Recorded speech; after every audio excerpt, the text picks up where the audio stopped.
Alrighty, in this video we are going to finish up this application and we are going to go in and code the Java activities. So where we want to go is we want to go inside of that main activity.java source code file. And remember, that is where the button is, so that is where the event handler for the button needs to be. So when the button is pushed, it finds the code that it's supposed to execute to handle the event of the button being pushed. So the first thing we need to do is initialize and reference the button control and get that all set up. So I'm going to type in button. And at this particular junction, it might be a good idea for one, use type ahead if it brings it up to you. So you hit tab or on my Mac I hit the down arrow. Whatever you do to make that happen will be a good idea because it's only going to save you time.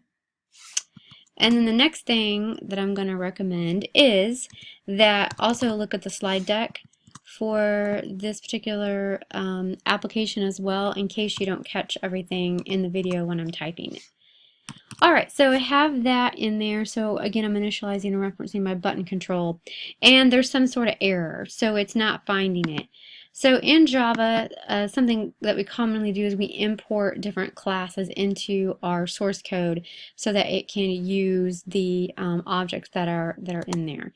So on a Windows computer, it's Alt-Enter, and then on the Mac, it's Option and the return key, which is the Enter key, at the same time to do a import in to build that. So I'm going to do that at this particular point in time. So Option and Enter.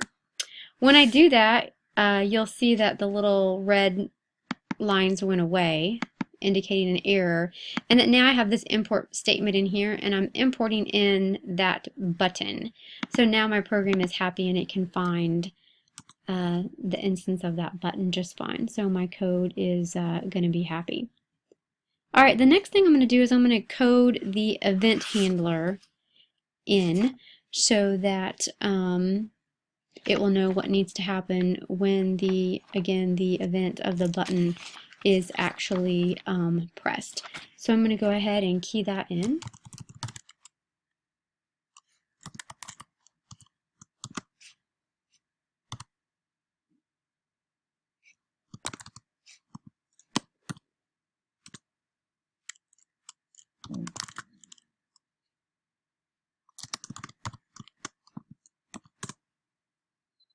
And what you saw right there was that when I went ahead and used the type ahead feature, that not only in this case that it type ahead, it like coded ahead.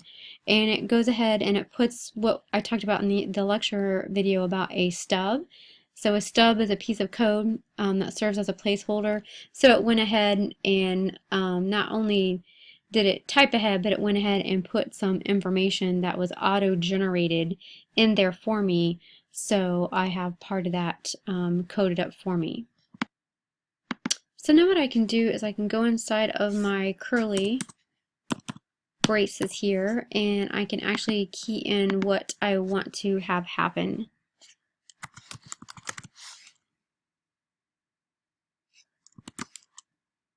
So something good to do, start A and let it work ahead for you. So I'm going to do start activity.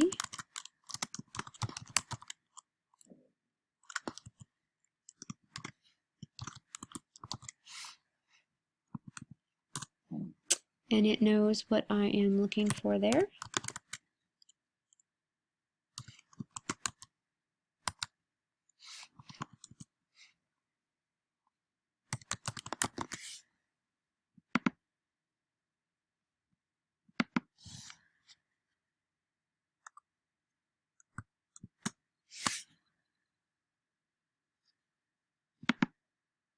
Alright, and I think that should do it.